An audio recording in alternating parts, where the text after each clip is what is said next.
प्रिय बच्चों, आज हम लोग हिंदी गद्य के द्वितीय पाठ मंत्र का अध्ययन करेंगे।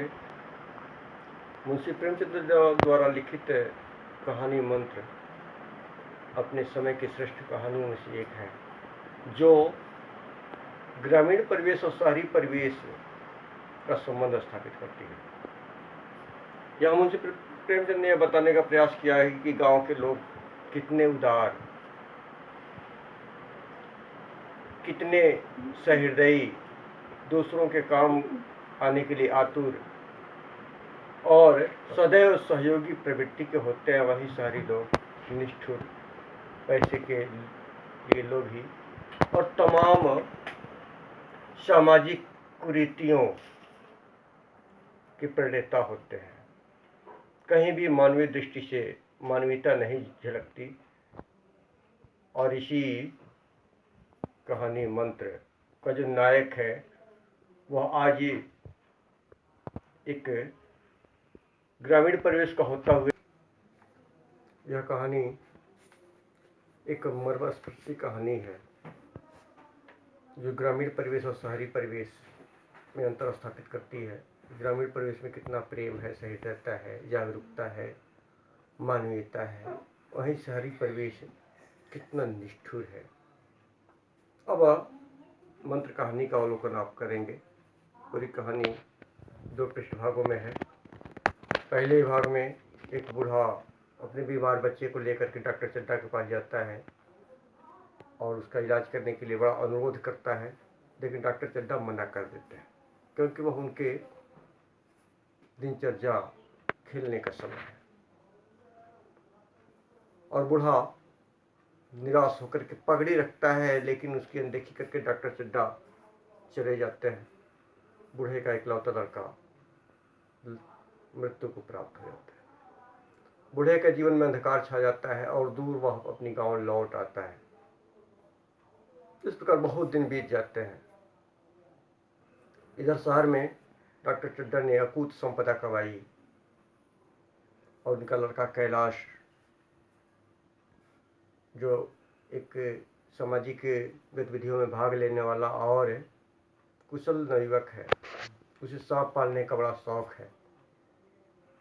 और उसके जन्मदिन का अवसर आता है और अपने जन्मदिन के अवसर पर वह सांप की प्रदर्शनी तो नहीं लगाना चाहता, लेकिन कुछ मित्रों के कहने पर अपने सांपों को दिखाता है। उसमें कुछ लोगों के व्यंग करने पर कि दांत तोड़ लिए होंगे, तो कैलाश कहता है कि सांप बड़ा ही समझदार और सजग प्राणी है। उसे अगर एक बार विश्वास हो जाता है कि हमें किसी तरह से इस व्यक्ति से खतरा नहीं, तो उससे हम खेलें तो भी वह हमें काटता नहीं है, जब तक उसकी जान का कोई खतरा उत्पन्न नहीं होता है। इस प्रकार वह अपने उन सांपों की जखीरों से एक विषैले नाग को निकालता है और उसका दांत दिखाना चाहता है। और जैसे ही वह उसे दिखा करके रखना चाहता है, तो सांप आत्मरक्षा के लिए तैयार हो जाता है और कैलाश की उंगली में काट लेता है।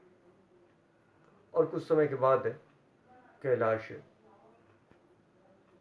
में जीवन की रेखाएं समाप्त हो जाती हैं, मृत्यु के लक्षण दिखने लगते हैं। उधर गांव में बैठ दूर भगत के कानों तक यह खबर जाती है और वह बूढ़ा विगत डॉक्टर चड्ढा के व्यवहार को भूल करके अंधेरी रात में, जाने का समय है, भागता हुआ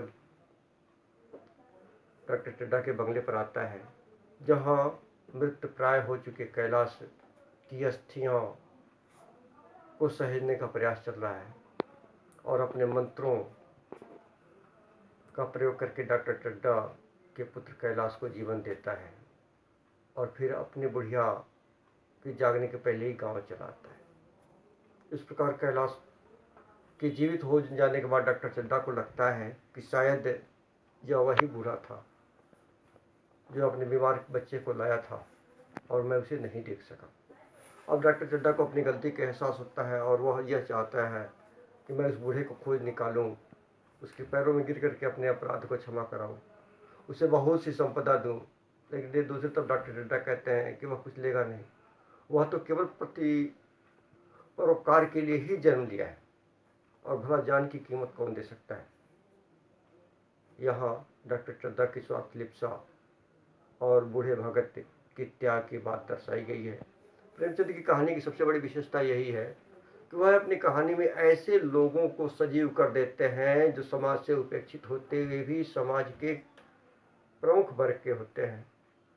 इस प्रकार यह कहानी आधुनिक समाज में भी बड़े महत्व की कहानी है और बड़े ही चाव से सुनी और पढ़ी जाती है। अब हम आते हैं प्रश्न अभ्यास पर।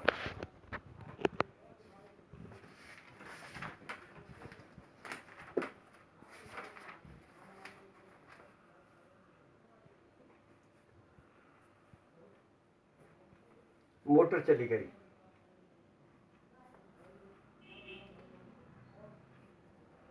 बूढ़ा कई मिनट तक मूर्ति की भांति निश्चल खड़ा रहा। संसार में ऐसे भी मनुष्य हैं जो अपने आमोद प्रमोद के आगे किसी की जान की परवाह नहीं करते। शायद इसका उसे अब तक विश्वास न था। सभ्य समाज इतना निर्मम, इतना कठोर है, इसका ऐसा मनभेदी अनुभव अब तक न हुआ था। वह उन पुराने जवानों में से जीवों में से था जो लगी हुई आग को बुझाने, मुर्दे को कंधा देने और किसी के छप्पर को उठाने और किसी कला को शांत करने के लिए सदैव तत्पर तैयार रहते थे। जब तक बूढ़े को मोटर दिखाई दी तब तक वह टकटकी लगाए उस ओर देखता रहा। इसी उत्तर की व्याख्या करनी है। अब यहाँ ये पहली बात दर्शाई गई, संसार में ऐसे मनुष्य भी हैं जो अपने आमोद प्रमोद किया कि किसी की जान की परवाह नहीं करते। ये बातें किसकी है, यहीं से आपको शुरू करना है कि बूढ़ा सोच रहा है कि संसार में कितने निर्मम और निर्दयी लोग हैं जो किसी की जान की परवाह नहीं करते, और यहाँ तक कि वह अपने आमोद प्रमोद के आगे सदैव ही दूसरे के प्राणों का तनिक भी उन्हें ध्यान नहीं रहता, और अपने जमाने के लोगों से तुलना करता है कि किसी के घर में आग लगी तो बुझाने के लिए, शव को कंधा देने के लिए, कलह के शांत करने के लिए, समाज में किसी भी तरह की गतिविधि हो तो वहाँ अपनी उपस्थिति जरूर दर्ज कराते थे। ऐसे लोगों की तुलना करता है और सभ्य समाज के लोगों की तुलना करता है। यही बात यहाँ आपको बढ़ा चढ़ा के लिख लेना है। भाव नहीं बदलने चाहिए, केवल शब्दार्थ बदलने चाहिए। इसके बाद नीचे रेखांकित जो दिए हैं उसकी व्याख्या करिए, संदर्भ लिखिए, व्याख्या करिए। इसके बाद जो नीचे प्रश्न दिए गए हैं, पुराने जमानों के जीवों का व्यवहार कैसा था, ऊपर दिया गया है। भगत को किस बात का विश्वास नहीं हो रहा था कि आधुनिक समाज में ऐसे भी लोग हैं जो किसी की जान की परवाह नहीं करते। भगत के अनुसार सभ्य समाज कैसा है, भगत के अनुसार सभ्य समाज बड़ा ही निर्मम और कठोर है। इतने सारे प्रश्नों के उत्तर लिखने हैं, और अगर आपको किसी तरह की कोई कठिनाई होती हो तो मेरे नंबर पर आप कॉल कर लेंगे। हम सदैव 4 बजे से 5 बजे तक आपको आपके प्रश्नों का निराकरण करते रहेंगे। तब तक के लिए धन्यवाद। फिर अगले वीडियो में मिलेंगे।